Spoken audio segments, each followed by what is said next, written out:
السلام علیکم ورحمۃ اللہ۔ ناظرین، آج میں ایک بہت عمدہ واقعہ اور قصہ سنانے جا رہا ہوں کہ ظالم بادشاہ کا دل کیسے نرم ہو گیا، کیسے بدل گیا۔ ایک بہت ظالم اور جابر بادشاہ تھا۔ اس کے ہیبت کے قصے سارے شہر میں مشہور تھا۔ لوگ اس سے نفرت کیا کرتے تھے اور اس کا نام سنتی ہی لوگ کانپنے لگتے اور ڈرنے لگتے۔ ایک دن کیا ہو گیا کہ بادشاہ نے سارے شہر کو مدعو کیا کہ ایک اہم اعلان کرنا ہے۔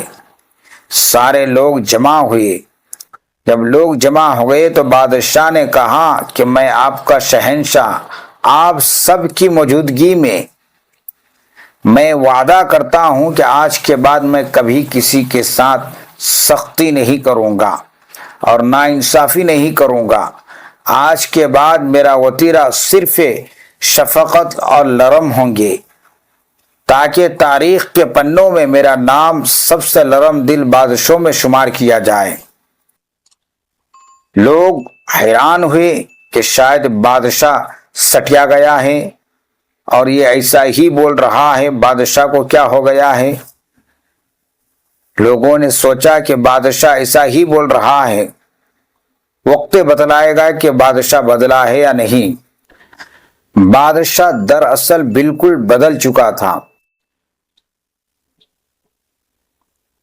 کئی مہینے بادشاہ اسی طریقے سے رہا تو وزیر سے صبر نہ ہوا۔ وزیر نے ایک دن پوچھ لیا کہ ذل الہی، آخر وجہ کیا ہے کہ آپ کا دل بدل گیا ہے، نرم پڑ گیا ہے؟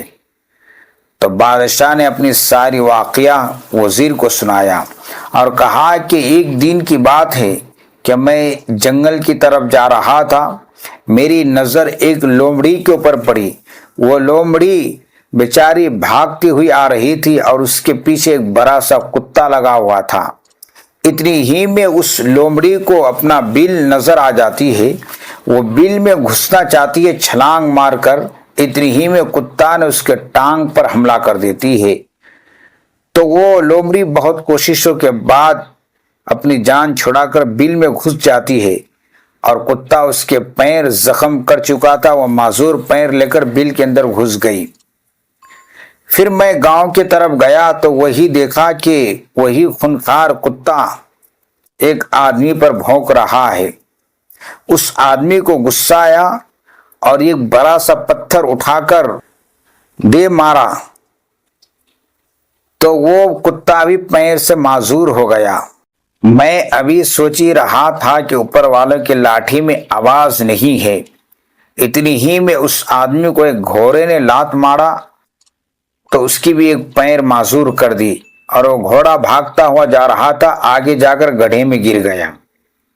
یہ سب معاملہ کو دیکھ کر میری حالت تو غیر ہو گئی اور میں نے سوچا کہ میں ایک بادشاہ ہوں اور ظالم ہوں اور لوگوں پر حکم چلاتا ہوں، تو میرے ساتھ بھی تو خدا ایسا ہی معاملہ کرے گا۔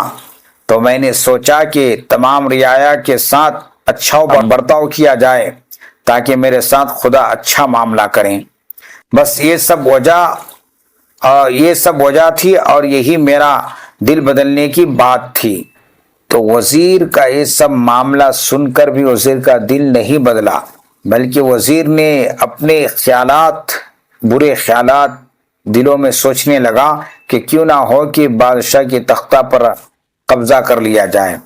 ابھی وزیر یہ سب معاملہ سوچ ہی رہا تھا، دماغ کی دہلیز پر ہی آ رہی تھی کہ خدا کا نظام کام میں جڑ گیا اور اتنی ہی میں وزیر سیڑھی سے نیچے دھڑام سے گرا اور اس کے گردن کی 2 ٹکڑے ہو گئی۔ اس سے ایک سبق ملتا ہے کہ ہم برا کر کے کبھی یہ نہ سمجھے کہ ہمیں کوئی نہیں دیکھا، میں بچ گیا۔ جو دیکھ رہا ہے وہ سارے کائنات کے مالک ہے۔ جب اس کی پکڑ ہوتی ہے تو پھر اس کے سامنے بڑے سے بڑے سلطان بھی گھٹنے ٹیک دیتا ہے۔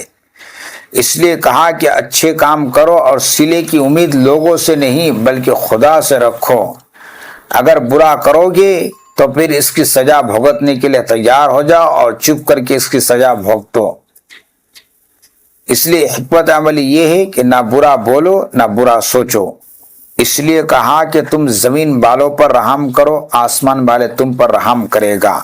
آج کچھ جو دنیا میں ہم لوگ کریں گے تو ویسا ہی معاملہ ہمارے ساتھ بھی ہوگا۔ اپنے معاملات کو، اپنے اخلاق اور کردار کو، اپنی زبان اور ہاتھ اور پیر کو، اس سے کسی انسان کو، کسی مخلوق کو کوئی تکلیف نہ پہنچے، اس کے خیال کرتے ہوئے ہمیں اپنی زندگی گزارنا چاہیے۔ دوستو اگر ویڈیو کو پسند آئے تو ضرور لائک کر دیجئے، شیئر کر دیجئے، چینل پر نئے ہیں تو سبسکرائب کر دیجئے۔ اگر اس کے متعلق آپ کچھ خیالات کا اظہار کرنا چاہتے ہیں تو کمنٹ باکس میں کمنٹ کیجئے۔ پھر ملتے اگلے ویڈیو کے ساتھ۔ السلام علیکم ورحمۃ اللہ۔